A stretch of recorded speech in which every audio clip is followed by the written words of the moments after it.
Hi and welcome to the latest edition of You Are My Boro. Welcome to Dom Shaw, who's with us as always. Hiya, Dom. Hey up, Scott. How are you doing?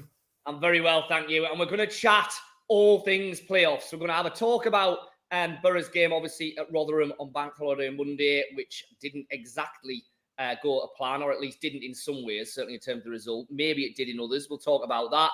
And then obviously we'll talk about the final day game against Coventry, and then we will talk about what comes next after that in terms of Boro's playoff campaign. Obviously, we now know they're going to finish fourth. They're going to be away from home first, and then they're going to be back at the Riverside for that second leg. So we'll have a good early chat about that. As ever, please like and subscribe to us if you're watching us on YouTube. Please like us if you're listening to this on one of our podcast versions. And as ever, leave a comment below or send us a tweet or drop us an email. We're going to talk about anything that you want us to talk about in the lead up to the playoffs. It's obviously great when we get some questions in. So anything you want us to chat about, let us know. But we're going to start by chatting about New York. You were there, Dom. So start spreading the news. What was it like? You'd think we planned this with a script. You just? Yeah. It was probably like one of those classic games of a team that needed a result against a team that didn't. Yeah. It's one of them, isn't it, where at this stage of the season, where you look at your accumulator afterwards and think, of course, Team X was going to beat Team Y. Yeah. Why didn't I see that coming up at 2:00 this afternoon? The sending off did change the game, which we can talk about. But not. I mean, obviously, it changed the game in that it gave Rotherham an advantage, but it didn't massively change the complexion of the game in that nothing really had happened beforehand. And Boro were actually better in the second half with 10 men, maybe because the goal kind of sparked them into life a bit. And once they'd got the goal, Rotherham were kind of happy to sit back then. Obviously, they only needed a point to all but guarantee survival. But it just felt like, I know, Carrick had talked about there being no drop off and the importance of going in with momentum, but there was noticeably not quite the intensity that we've seen from his Boro team over the last few months. So we'll get to the injuries and where we're at with that in a second. But just on that, it does seem like Boro fans, or certainly the ones that I see on social media and the ones I was chatting to last night, are a little bit mixed in this in terms of where are we at with how Boro are going into the playoffs. Is it a worry that they're now going in on the back of 2 defeats, albeit narrow defeats, and albeit with, below strength teams, with this Coventry game now coming? Or do we just write these games off and say, look, the important thing is just getting through these without getting any more injuries? Where do you stand with that? And I guess off the back of that, what should we be looking at for the Coventry? Is it important if Boro now win this Coventry game? I think starting with that, I think it is, because I think in the camp there'll be real calm. I don't think there'll be any concern whatsoever. I think there'll be real confidence of, we've shown over the last few months we're probably the best team going into this playoffs. Now, I know Luton would argue they're third and they only beat Boro last week, but as we talked about last week, I think Boro are taking confidence from that game, even though they got beat. So I think it within the camp there'll be real confidence. That said, I think it's important you win that Coventry game because it's going to be a full house. It's kind of like signing off for the playoffs, isn't it? The next game then is going to be away at Coventry again or Millwall or Sunderland. So I think it's important that that's kind of a statement performance, and I think it'll help that it's such a big game for Coventry that Coventry come needing something. Obviously it's not ideal losing the last 2 games. I think last week's performance against Luton, as we talked about, I thought Boro were really good for the most part there. Yesterday was flat, kind of a bit disappointing. I think Carrick's main takeaway, and he mentioned it afterwards, was in the first half, kind of being knocked out of the stride, not Rotherham being successful in stopping Boro from playing the way they wanted to play. And I think that'll be the kind of big learning point from Carrick, because Luton try and do that, and yet Boro sidestepped it pretty well last week, didn't they? They did, yeah. And you would imagine if it was to be Millwall.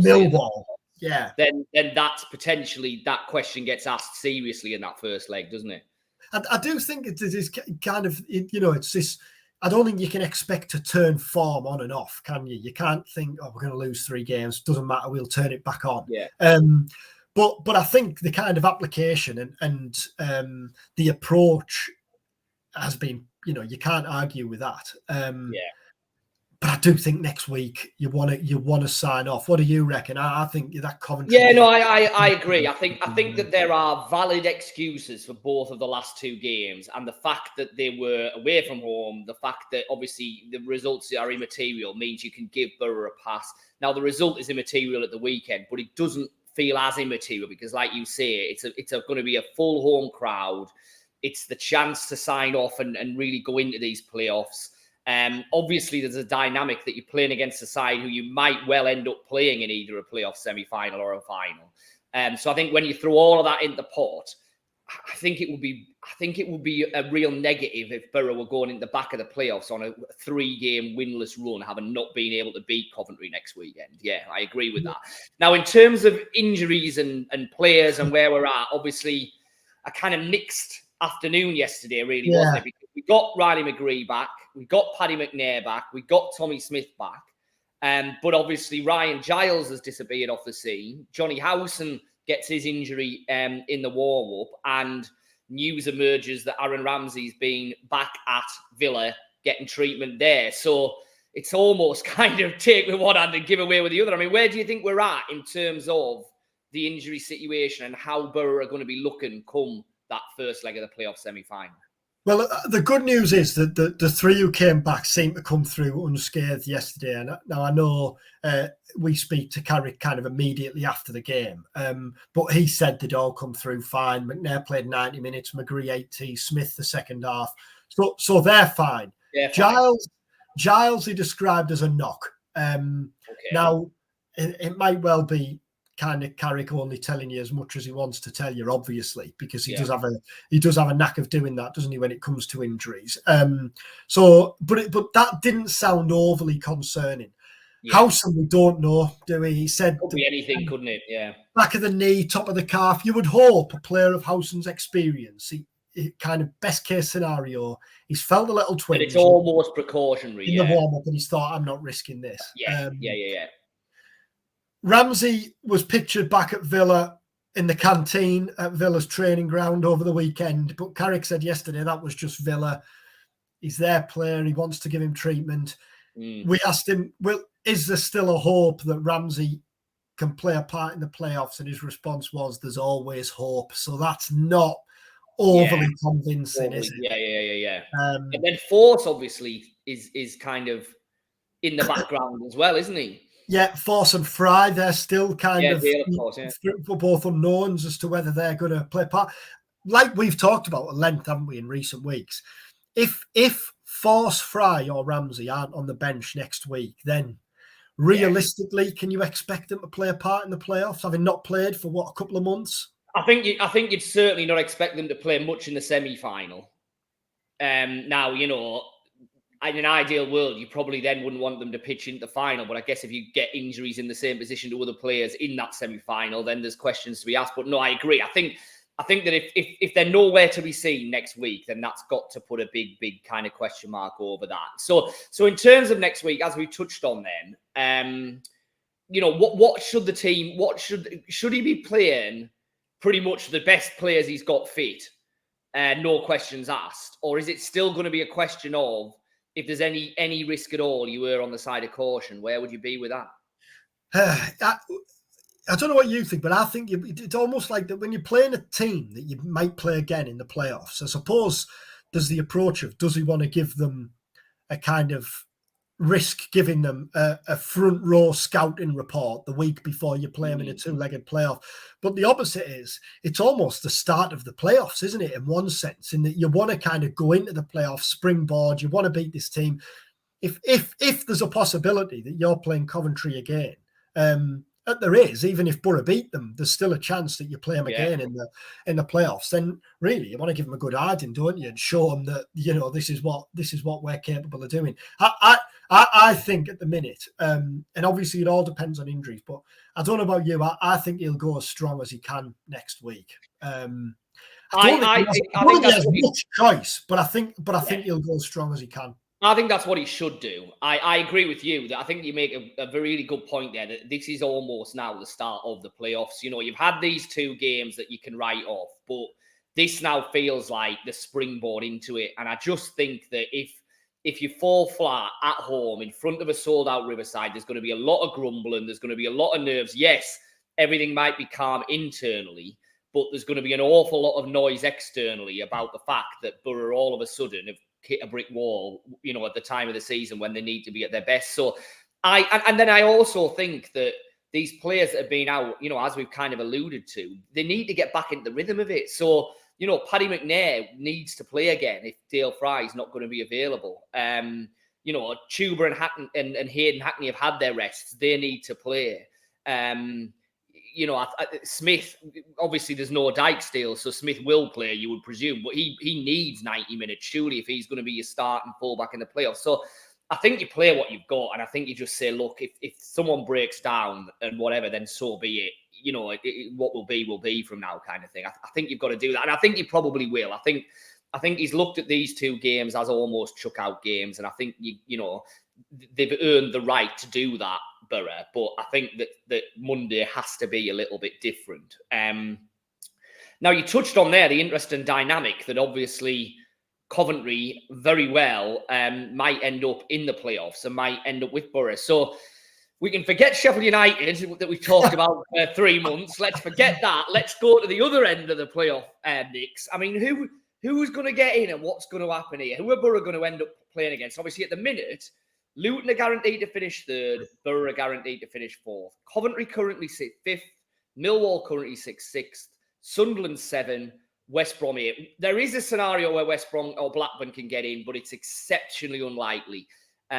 Being realistic, it's going to be 2 of Coventry, Millwall, and Sunderland. And obviously, you know, it's fascinating because, as we say, Coventry are at the Riverside, and obviously Sunderland, we all know what that might mean in a semi-final or a final. Where's your money at the minute in terms of who's going to get there then? I think Millwall will beat Blackburn. I agree with you. I think you can forget about West Brom and Blackburn. It'd need the most unlikely. West Brom would need a 4-goal swing against Sunderland and everything else to go. And then Blackburn, you're talking about cloud cuckoo land, really. They need so many things to go for them. I think Millwall are going to beat Blackburn, Boro are going to beat Coventry, and Sunderland are going to win at Preston. And that'll have Millwall 5th, Sunderland 6th, and Coventry missing out, and Boro playing Millwall, Sunderland playing Luton, and then we can talk about the potential playoff final down the line. If that was I might change my mind, you know, a few times a day between now and next Monday, but at the minute, if I had to punt on what I think's going to happen on the final day, that's what I'd go for. What do you reckon? I think I'd roll in with you, to be perfectly honest. I think Millwall will beat Blackburn. I think that Blackburn had to win last night against Luton to have a realistic chance. I think that will deflate them. I think the Den will be absolutely bouncing down there for that. And I think Millwall will beat Blackburn. I think that, I think Boro beat Coventry as long as they're on it and the team is what you would like the team to be. And I can't, we keep going back to it, but I can't imagine that Michael Carrick's going to let another game kind of drift by. So I think the Boro will be full strength, and I think they will have too much for Coventry. So then it comes down to, can Sunderland win this game at Preston to squeak into the top 6 on the last day? And it's a strange world, isn't it, where Sunderland fans are desperately cheering on Boro, but we're in that strange world. The irony, of course. I think Sunderland will. I think they will win at Preston. That's the interesting one because, Sunderland have been really good this season, but it's the games where they've really needed it or you've fancied them where they've often come up a little bit short. Can they handle that absolute pressure? Now, Boro know all about going to Preston on the last day with Preston. I was just going to say that. Yeah, the irony here. What can happen there, don't they? So we've seen that before. But I think Sunderland win that. Yeah, I'm with you. I think Sunderland squeak in on the last day and Boro put Coventry out of it. Who do you think? I know you could put your manager's hat on here and tell me there's no easy game in the Championship, but who do you think out of those three? I mean, not five, because we've said Blackburn and West Brom look more likely. Do you think there's a favoured semi-final for Boro? I think out of the three, the easiest. I think on paper you'd prefer to go to Coventry, playing Coventry, and I say that because I think that Sunderland just becomes a really It's everything that surrounds it. Game. Exactly. It doesn't just become a playoff semi-final, which is big enough in itself. It becomes a playoff semi-final that's a derby, that's got all the history attached to it, that's the whole of the region's going to be talking about. I think that's a load of extra baggage that if you don't need, you'd rather be without. Yeah. And I just think that a first leg at the Den against Millwall, for all that I don't, Millwall have done great, but they're probably the worst footballing team of the three. That's a real challenge. That's going to ask Boro, questions that nowhere else does. Whereas I think that, yes, Coventry have Gyökeres. Yes, they've been on a great run in the second half of the season. But, Sunday lunchtime at the Ricoh Arena, or whatever it's not called that anymore now, is it? Whatever it's called now, is very, very different to the Den, isn't it? Yeah. That's why I think if you could pick one now, you'd probably go with Coventry. I agree with you completely on the Sunderland thing. I think it's like you said, kind of perfectly put. It's the baggage that you could do without that surrounds it, isn't it? And I think the Sunderland challenge is quite unique in the way they play. In that away from home, the better. So if they got anything at home, they'd be a real threat in that away game. I think from a football perspective, probably Millwall. I do think even if you go to Millwall and lose, it's probably going to be by a single goal, isn't it? And then you'd strongly fancy Boro to have too much at home. Yeah, but then I agree. I agree that Coventry, that's by no means as hostile as going to Den. I haven't seen Coventry this season in person, but I know Mark Drury from BBC Tees is adamant and has been for months that Coventry are the team he doesn't want.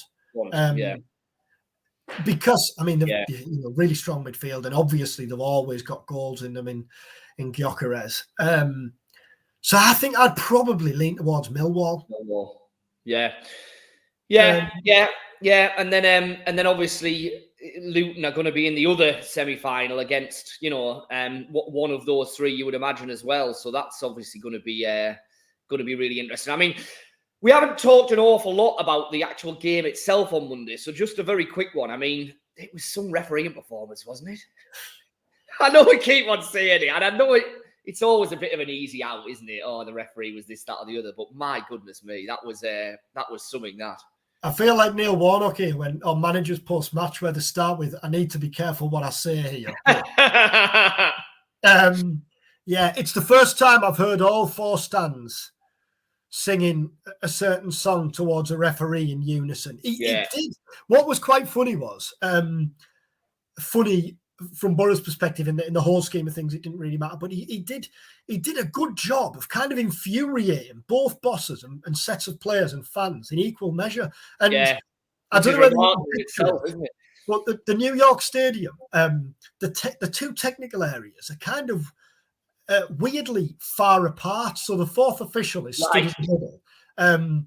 So Jonathan Woodgate, who kind of does Carrick's point making for him, doesn't he, when he needs to go to the fourth official. And whoever was doing it for Rotherham had to kind of go out of the way every time. Honestly, miles. If Woodgate had a Garmin on his wrist, I'd love to see how many steps he clocked up. He did, yeah. Because they were back and forth. And that fourth official must have found it hard to justify a lot of Stroud's decisions.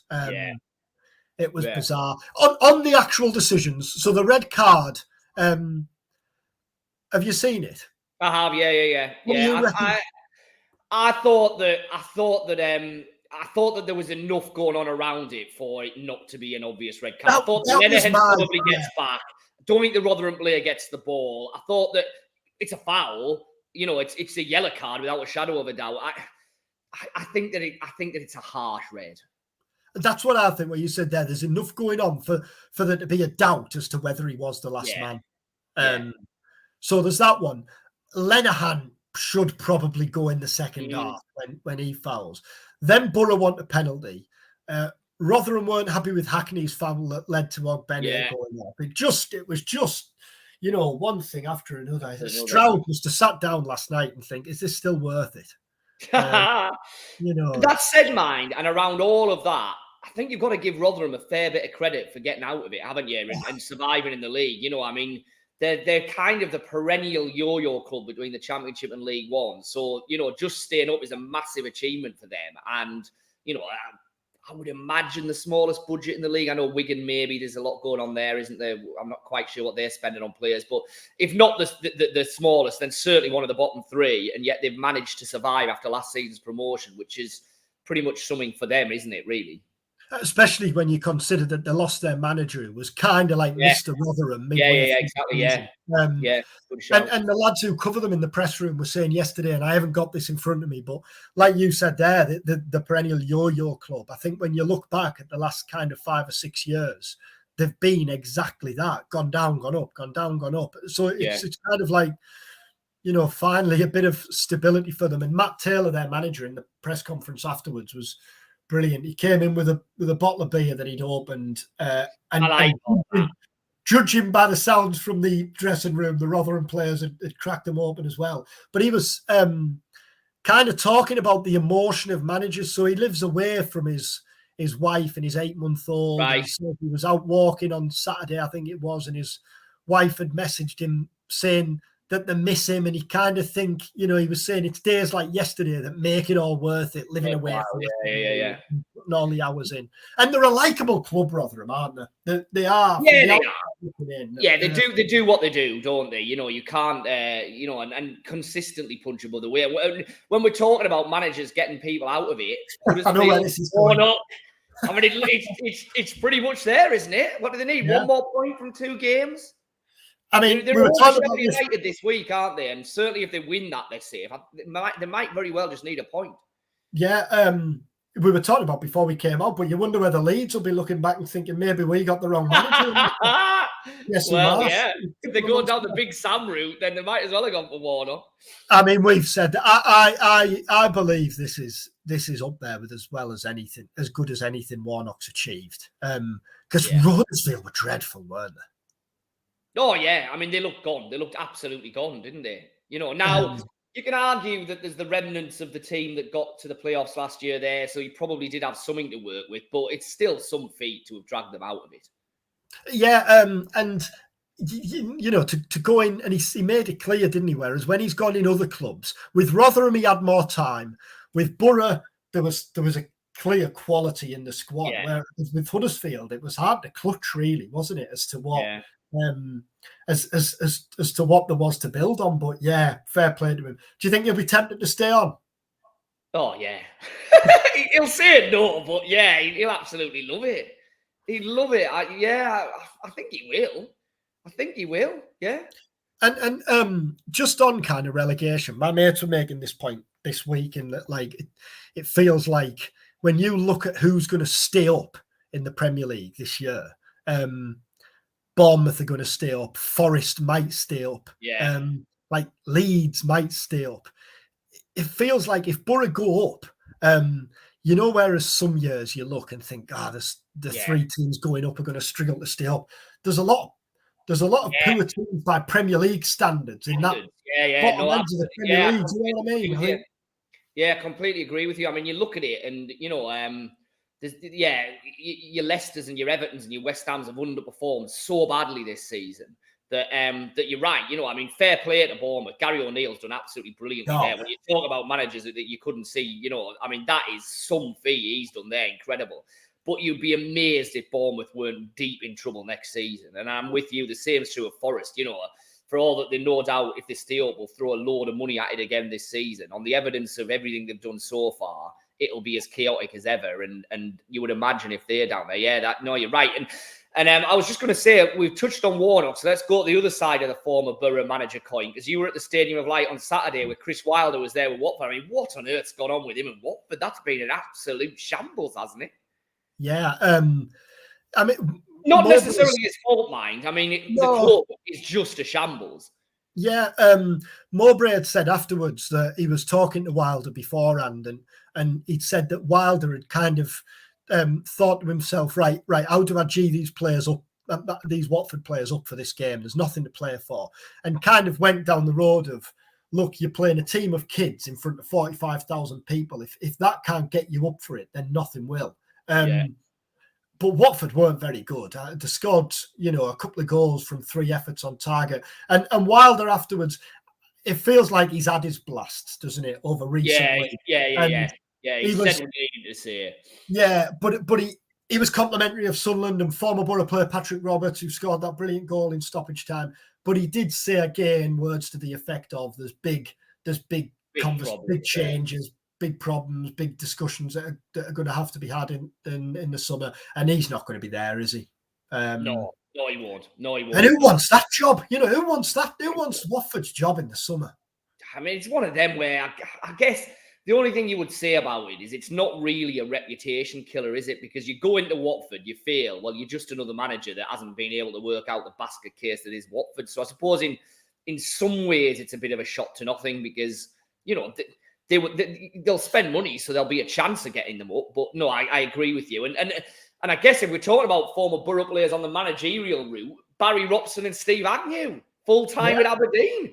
Didn't really see that when we watched Barry Robson patrol the Strachan era midfield, did we? I tell you what, I wouldn't like to be a player who got on the wrong side of him, would you? No, he came across as having a real edge to him, didn't he, back in the day? I loved watching. He was the one success, wasn't he? Really, yes, he was. That whole Scottish influx, yeah, he stood out with that. Really. Yeah, and you did probably look at him. I mean, I never spoke to him. You probably had a few. Yeah, a few times. On the pitch, he looked the type who'd go into management. Although he was fiery, wasn't he? Hell, fiery. That's exactly it. Yeah. He had an edge to him, and barking out instructions. But then again, you need that. You need that, don't you? And that kind of manager has been successful, haven't they? That kind of player who's gone into it.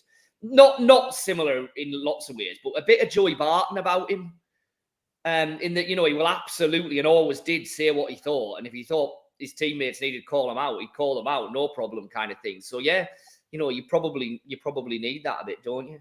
He might well end up coming up against Wilder, because Wilder's favourite with the bookies for the Hearts job, isn't he? Hearts, yeah, he's been strongly linked with Hearts, yeah. So there we go, Wilder v Robson / Agnew in the SPL next year. And just finally, when you're talking there about kind of when we were talking about Watford, 2-3 months ago, if you'd have said going into the last weekend that 2 teams are going to be in the playoffs and there's going to be 3 teams going for 2 places, 2 on the periphery, you would never have imagined that Watford and Norwich would be completely out of it.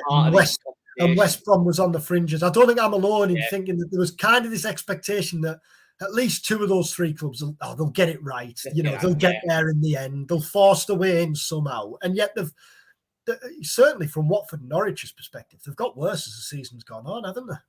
Well, they've been the 2 biggest underperformers in the league this year, haven't they? There's absolutely no doubt about that. I mean, we can talk. Burnley have obviously done incredibly. Sheffield United, you would have probably had right up there.